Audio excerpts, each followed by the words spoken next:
Welcome to the Fearless Floyd Show. It's me, your host, Fearless Floyd, as always. Welcome to the show. I'm going to explain to you the real value of human life in the eyes of the dregs of society. However, the problem with that issue here in the United States of America is that we've been infiltrated with some of the worst in the dregs of the society of other countries, some of them being developing countries, if not flat out third world shitholes, as Trump likes to call them, where people have no value for life, even pets, where cats, dogs, ducks, geese, chickens, goats, lambs, pot-bellied pigs, all that's game, literally, pun intended. Now, I can give you a firsthand observance, experience, my own life experience, because as you know, I solemnly swear to tell the whole truth, nothing but the truth. So help me God. So you know you're getting the truth, which is a perfect segue while I'm picking up books. Be sure and catch you one of these while the getting is good. Regularly, this book right here, this trust that has 7 different trusts: revocable, irrevocable, foreign, charitable trust, express, college education, and land trust. Complete templates, instructions, everything you need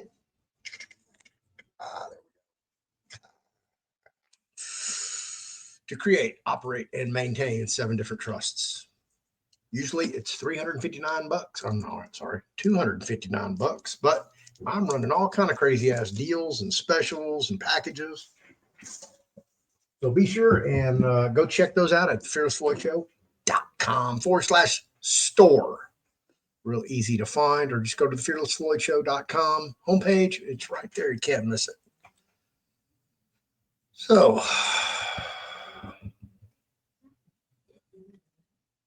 you may or may not know, I have quite a bit of experience behind bars. Miraculously, I pulled myself out of the gutter. And, I happen to know a few people who happen to know well, some of them actually killed a few people. Some of them killed a lot of people purposely and even tortured them and sexually abused them. Absolutely. Remember, I just took an oath.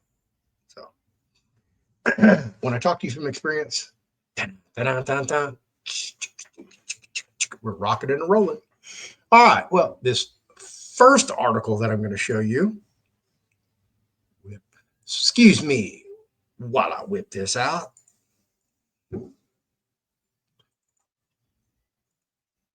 And this is Fox News, Associated Press, published June 27th, 2017 at 2:47 a.m. It was updated same day, 2 hours later, roughly. True crime. That guy, Columbia, South Carolina. Guards at the Kirkland Correctional Institution rushed to Denver Simmons' cell and made a grisly discovery. 4 men from the unit for mentally ill prisoners had been beaten and strangled. Simmons, 35, and Jacob Phillip, 26, both already serving life without parole for double murders, were charged with the slayings. In a series of phone calls to the Associated Press, Simmons confessed to the April 7th killings. Why? They could not endure life in prison, he said, and wanted to be executed. The more people you kill, the more chance they're going to give it to you, Simmons said. Simmons said they had 2 main criteria for choosing their victims. We come up with who was easiest as far as doing it to, he said, and who trusted us. Once they had their list, they came up with a way to lure each to their deaths. And we did it, Simmons said. The victims: John King, 52, doing 25 years for burglary, larceny, and theft, liked to bum coffee. He was that guy. Hey, man, can I get a shot of coffee? He was that guy. Say, man, you got a shot of coffee? Say, man. Say, can I get a shot of coffee? Look out, bro. Can I get a shot of coffee? Look out, homie. Say, man, can a nigga get a shot? I'm melanated. I'm a Native American, indigenous. I can say that stuff. He was the smallest, Simmons said, the 5'4", 132-pound king, and he wouldn't offer much resistance. This is what I told you, okay? Remember when I told you guys in a previous video that I used to work at the security office on the graveyard shift, and I used to walk down the hallway at lunch and look at the chain, incoming chain, and I used to pick out anybody under 5'5", 150 pounds? I'll see you later. Now you know why. Philip, who strangled his original victims, took the lead, Simmons said. He took his from behind and put his arm on his neck and just choked him, Simmons said. It happened really fast. They slid King under the bottom bunk and went to the common area known as The Rock in search of their next victim. William Scruggs, 44, doing life for murder, did laundry in exchange for commissary goods. He was a hustler. I said I had some cookies for him, Simmons said. I said, come on up to my room and I give you the stuff and the cookies, and he came in a few minutes later. Simmons said Philip grabbed Scruggs from behind and dragged him to the floor. Simmons wrapped an extension cord around Scruggs' neck. And, he didn't suffer a long time, man, Simmons said. I know that sounds lame. They placed Scruggs on the lower bunk and hung a sheet. They returned to the Rock. See, that's the favorite thing, hanging that sheet over that bottom bunk and then getting your groove on behind the scenes, or you just hang one across the whole front of the cell. Jimmy Ham, 56, scheduled for release in November after serving 9 years for assault and battery, grand larceny, and burglary, liked to snort pills. I didn't want him on the list because I knew he would fight 7 set of the 5'11", 178-pound Ham. And Jacob, as big as he is, he's not a fighter. Simmons said they told Ham to crush up some tablets on a stool. As he bent down, Philip lunged but slipped. As the two struggled to the floor, Simmons grabbed a broken broomstick he'd hidden in his cell and struck Ham in the head. When Ham opened his mouth as if to shout, Simmons jammed the handle down his throat because there could be no noise. And he just died, Simmons said. They laid Ham bodies alongside Scruggs on the lower bunk, and Philip asked, who's next? And they returned to the common area, affectionately known as the Rock. Jason Kelly, 35, serving 15 years for stabbing his teenage stepson. He was a friend, but also just annoying. Jacob went to get him, and he come in the room, Simmons said. And we basically said, look behind the curtain. And he literally peeked behind, and he said, what the? And Jacob grabbed him and threw him down. And I had the broomstick from Ham, and I threw him down on the ground, and I got on top of him and pushed the broom across his neck. As Kelly lay there, dead or just unconscious, Simmons couldn't tell which. Simmons rammed the stick in his ear. Simmons said they didn't even bother hiding the body before heading to the guard station to report what they'd done. The AP wrote both inmates. Philip's attorney said her client is severely mentally ill and would not comment. Following the killings, Simmons was transferred to Lieber Correctional Institution northwest of Charleston. It is the home to the South Carolina's death row. Simmons now realized that he is likely as close as he'll get to the execution chamber. South Carolina hasn't carried out an execution in 6 years. Simmons has read stories about the state's inability to secure the drugs necessary to do a lethal injection.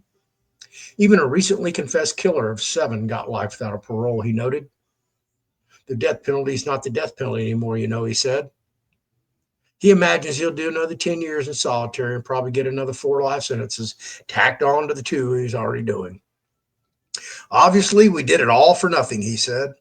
And I guess that makes it even worse.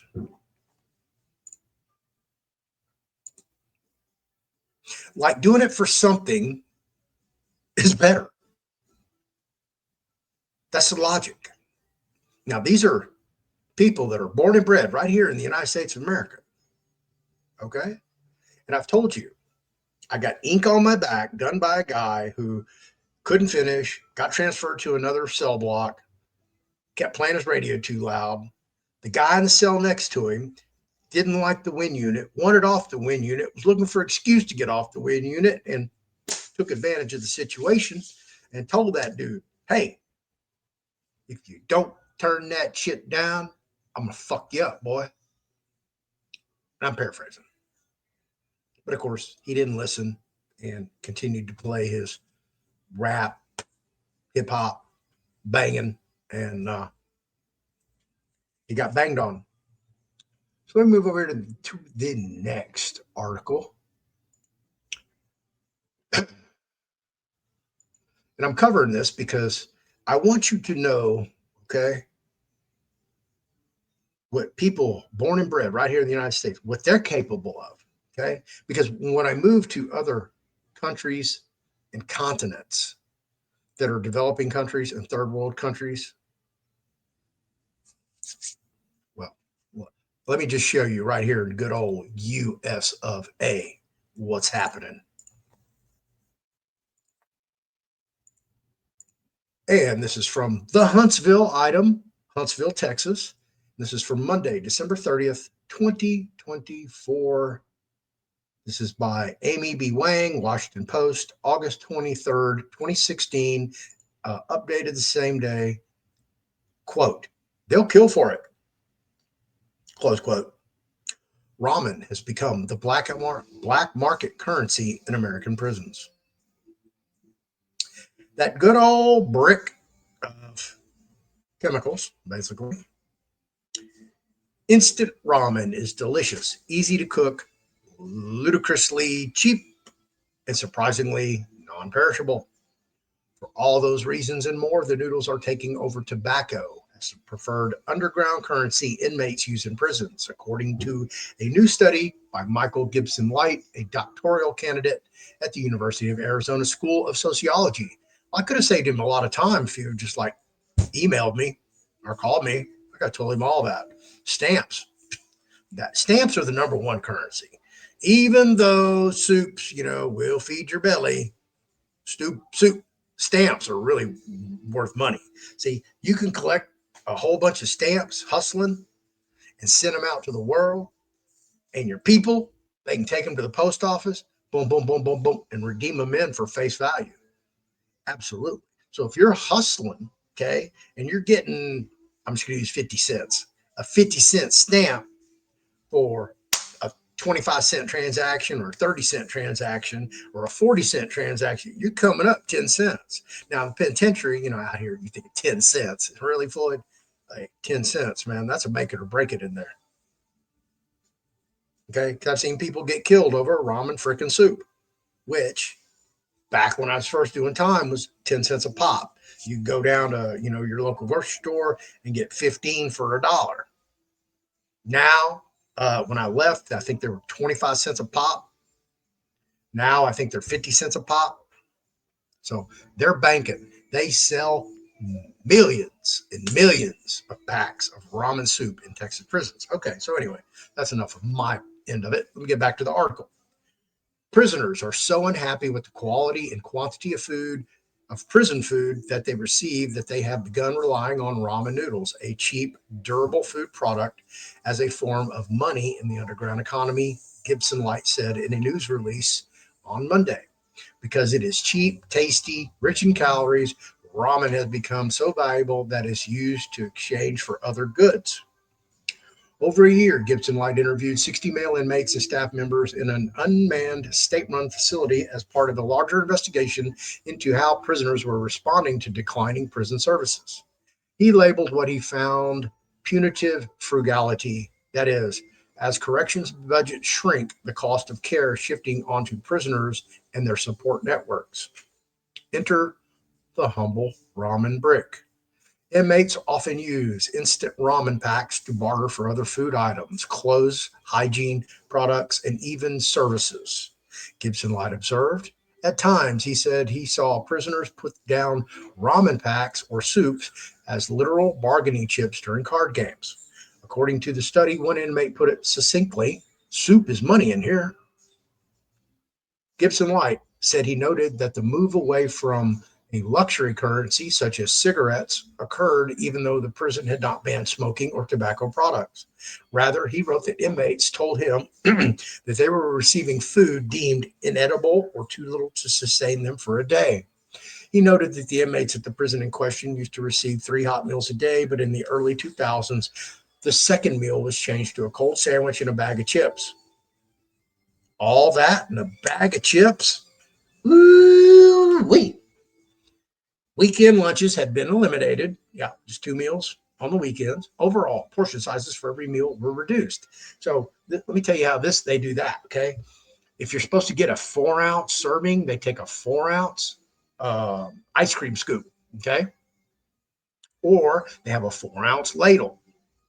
Well, when they wanted to reduce the servings, they bumped out that down, and I'm under oath, to a 3.8 ounce ladle or scoop, and then they reduce it down by zero point 0.2 to 3.6, 3.4. Yeah, I'm, that 0.2, adds up over 1,000, 2,000 meals.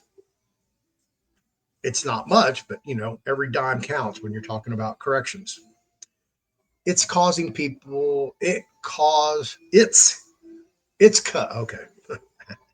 It's because people are hungry. You can tell how good a man is doing financially by how many soups he got in his locker.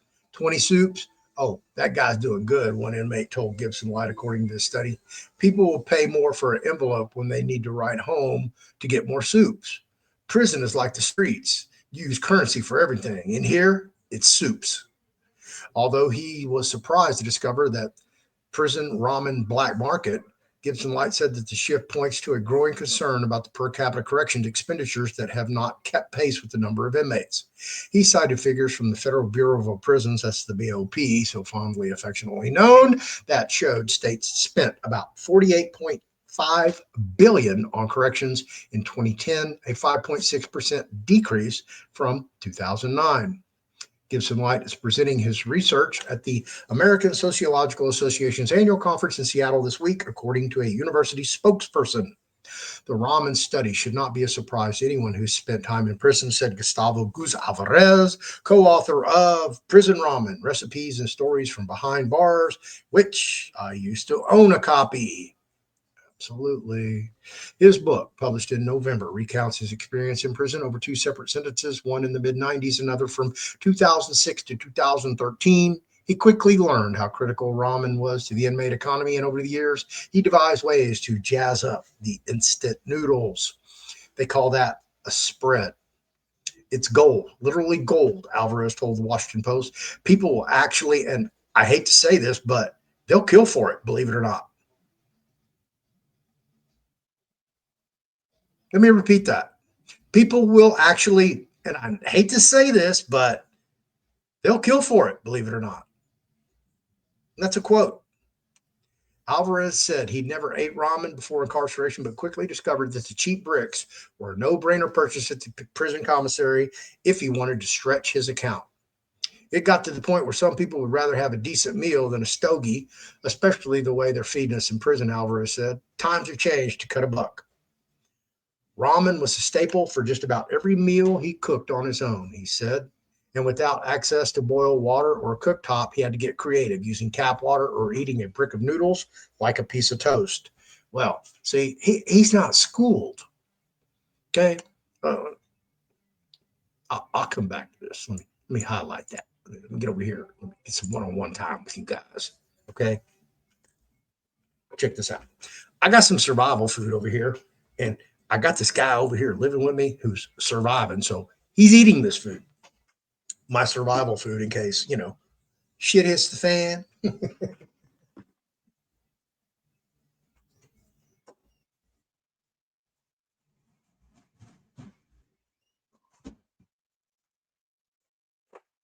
All right. Here's the beauty in question. Ramen noodle soups. You'd be surprised what these will go with. If you get the chili, and I swear, you're not gonna believe it. If you get the chili, and you mix it with a tablespoon or two of peanut butter. It's really good. And if you throw in some peanuts, are you seeing where I'm going with that? Some Thai peanut sauce, spicy. Okay. But this is how you eat a dry ramen soup. Okay. First, bite a little tiny hole in there. Can you see that little tiny hole right there? Yeah, there you go. Okay. You suck all the air out of it. Okay. Then you take it and you go slam it on the ground. Once on that side, once on that side. Guess what? It's all broke up. Uh-huh. Yeah. It's all broke up. All right. So then you just get those little last little nuggets in there. Make sure. And then you'll find where your little hole was over here. Right there again. Little hole. And you just pull the bag apart. And then you pull out the seasoning pack and you rip it open and you dump it in there. Okay. And then you go. And if you're really, really, really, really clever like me, you take it over with the open bag before you put the spice in it, okay? And you just drip a little water in there just to get all the noodles kind of a little moisty and sticky. And then shake it up real good and put some seasoning in there. Not all of it, just a little bit.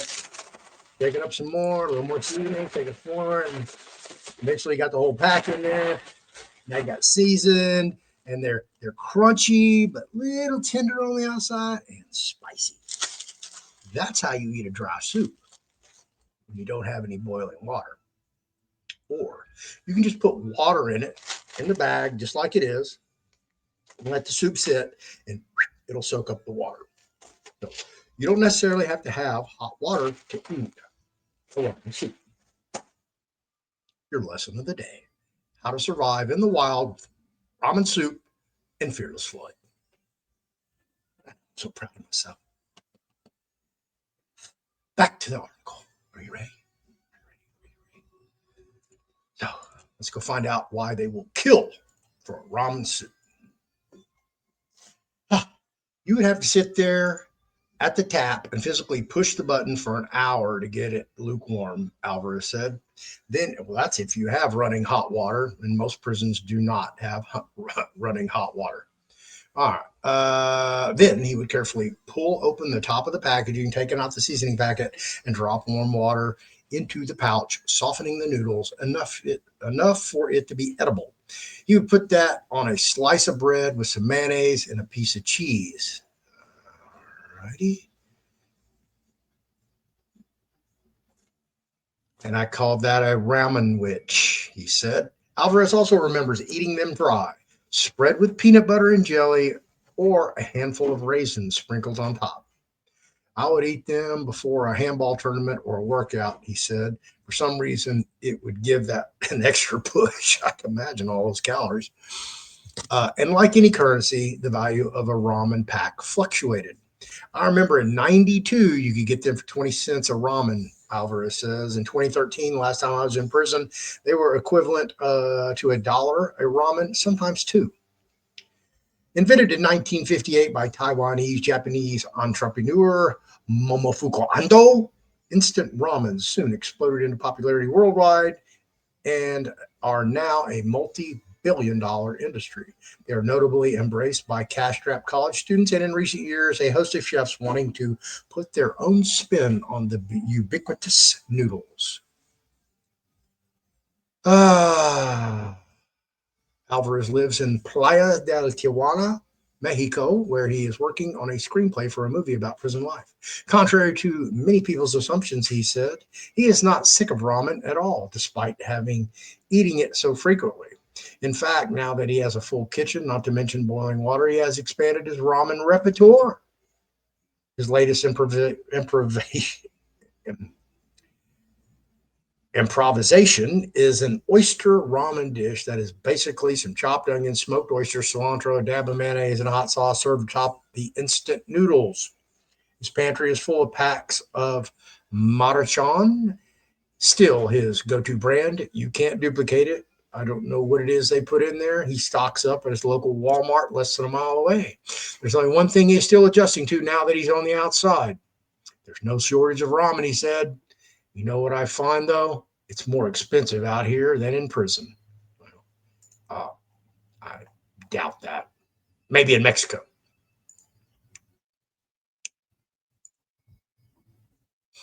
Now, I want to get to this. As I've told you, with people who are born and bred in the United States of America, and we are a developed country, what's called a tier one country, where we're supposed to have ethics, morals, standards, law and order, right and wrong. Well,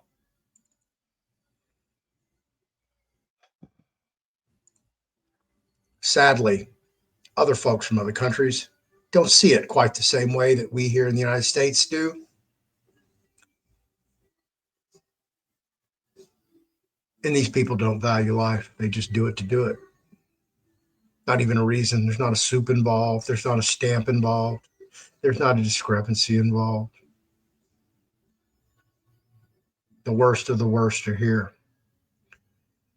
As you've heard from, the Venezuelan Trande, whatever the hell they are, Trende Agua.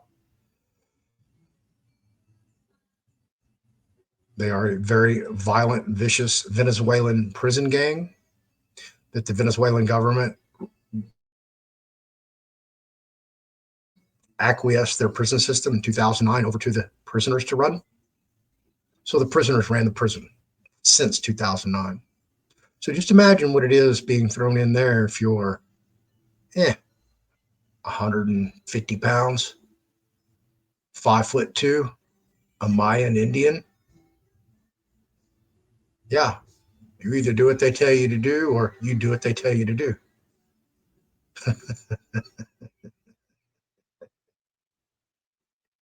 We got two rules around here.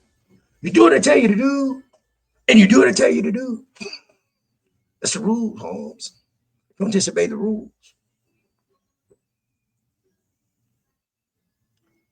So you're going to see a lot more of this because these people have nothing to live for. They're living their best life ever on your dime, on your watch, on your administration. Nobody knows who the fuck is running the United States of America. We got a bunch of bozo, clown, satanic, adrenochrome, gulping, satanic worshiping pedophiles, allegedly, running our government. And we don't even know who they are. They're faceless, anonymous. We have all these assumptions who they are. But you're going to see more of this, folks, especially when it comes time to cleaning this up. That's the real value of human life. We're clearly,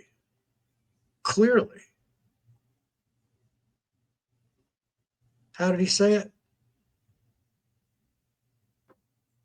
Quote, people will actually, and I hate to say this, but they'll kill for it, believe it or not. And that's a fucking ramen soup. So what do you think they'll do if, they want to go back to prison? Because that's home.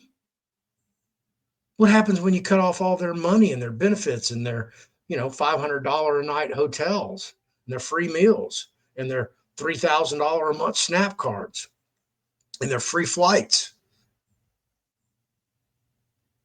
free transportation, free health care, free this, free that, free stuff, basically, because in New York, there's no bail.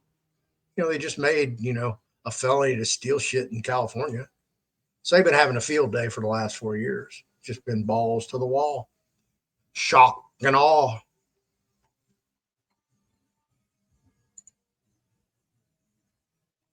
And then, of course,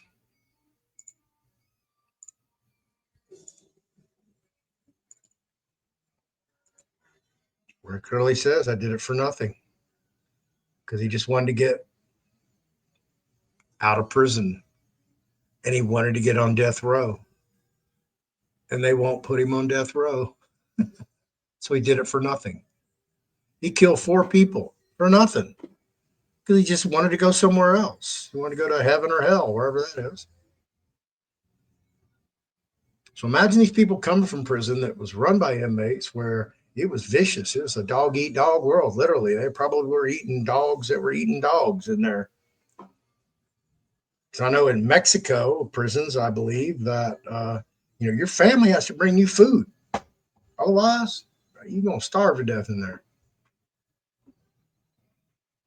Some of these prison systems in the world are just in freaking insane. So, they're living large, at large, actually.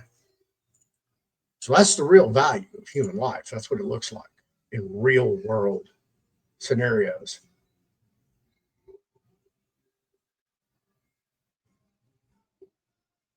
So when everything shuts down as far as their sanctuary cities, sanctuary counties, sanctuary states, and all that funding gets dried up, and these NGOs who have supported this illegal immigration get shut down, getting their nonprofit tax status rescinded by the Trump administration,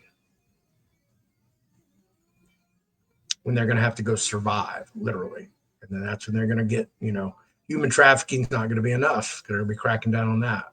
They're literally going to have to go rob and steal and burglarize, get back to doing what they do. Where if they catch you in a dark alley, hey, man, they're just going to take what the fuck they want, including your life. The real value of human life.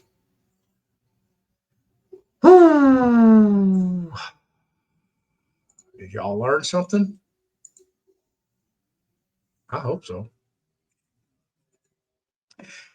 I'm looking for guests, new topics, anything you're interested in. If you have somebody that you watch, you like, or somebody popped up on the scene with some interesting stuff, hit me up.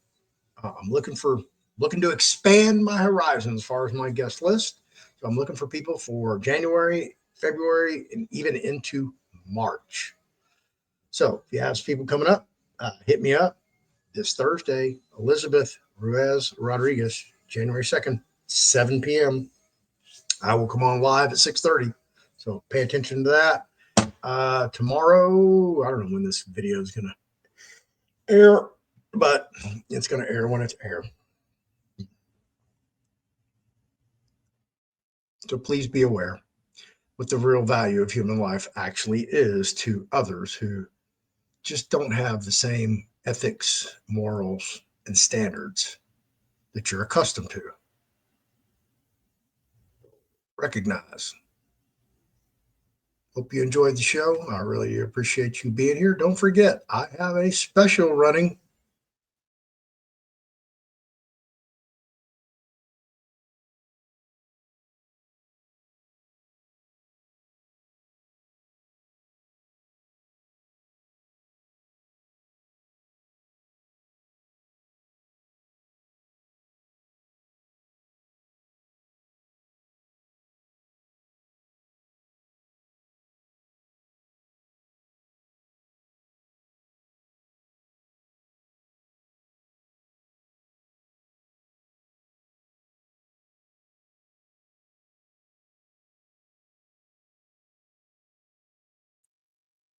Thank you for being here. I appreciate it. Happy holidays, everybody. Be safe, be careful. Come back home in one piece.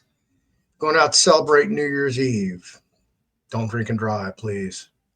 Be sober, be safe. Come back and watch the show next year.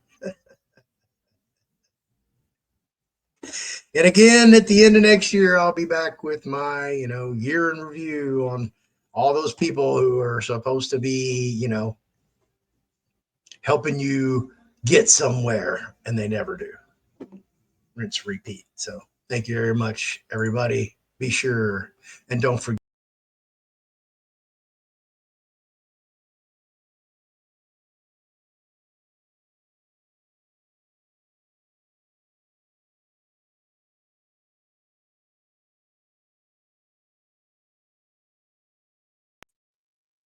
And before I go,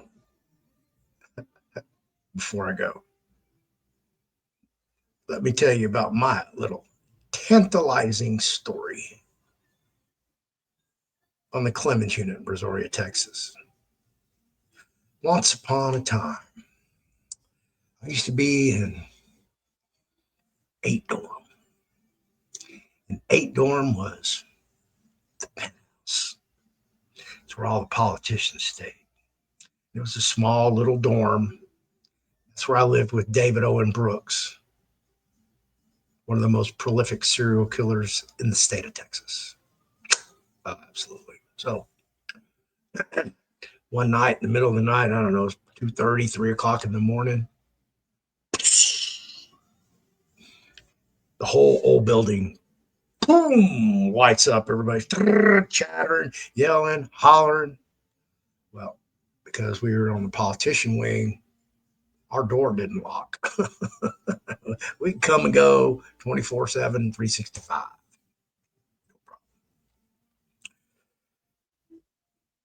In three dorm, which was down the stairs because we were on the second floor in the it's old infirmary is where 8 dorm was behind 6 dorm, and you go down our stairs and then right across is 3 dorm.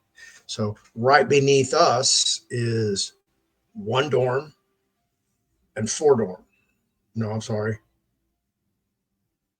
One, yeah, 1 dorm and 2 dorm, and then 3 and 4 were on the other side of us.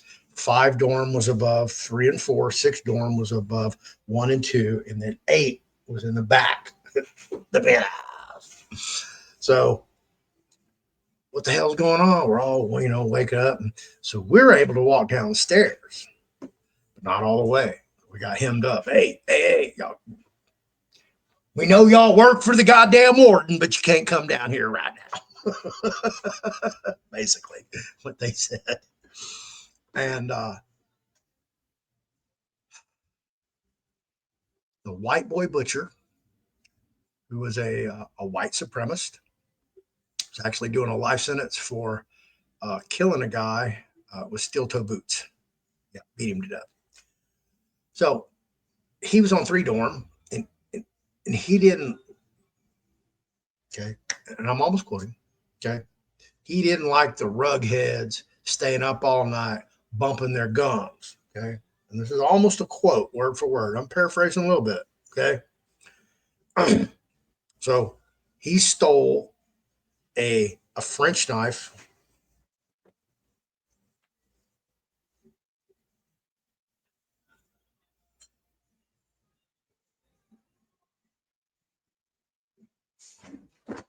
He stole one of these babies out of the kitchen. And this isn't a boning knife, but that's about the size of a boning knife, except the blade would curve up more, like there. So this is the closest thing I have to a boning knife. So a French knife, and I believe 2 boning knives, 3 knives. So the butcher, okay, he taped them to his hands, both knives, and the other guy taped one to his hands. So they were gonna go kill them some black folks.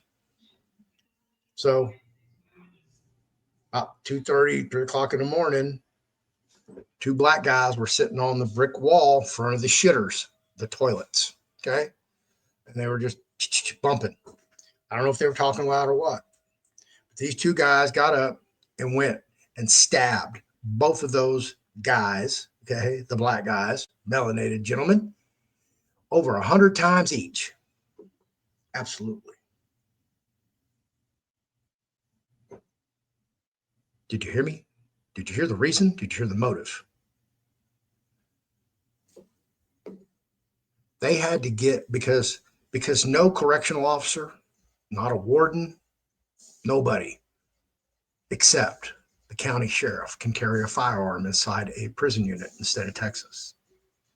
So before they would surrender to authorities, because they had 3 dorm, All the black guys, they were climbed up on the bars, looking into five dorms, terrified they were going to be next.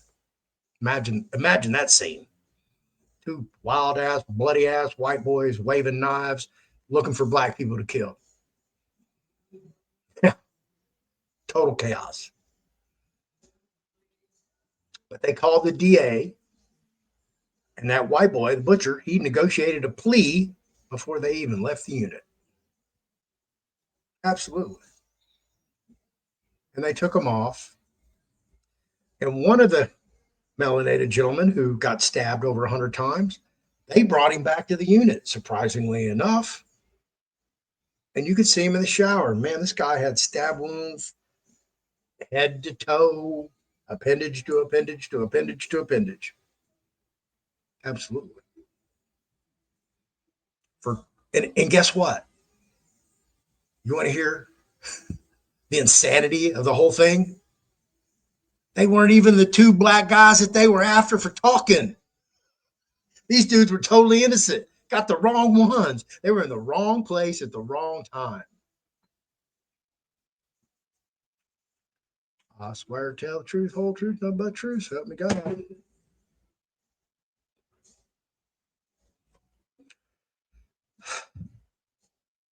Absolutely. And both of them lived.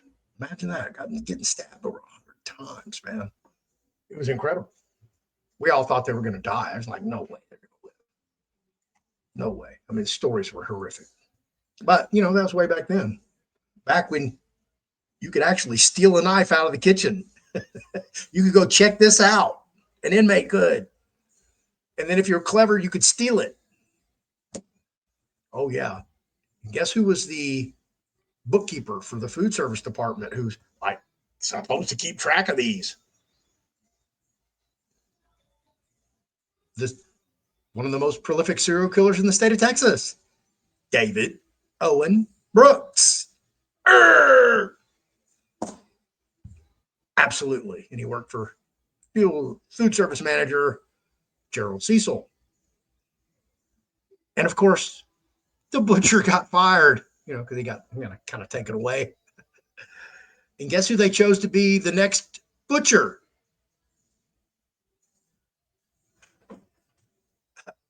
Oh, yeah. Me. Huh.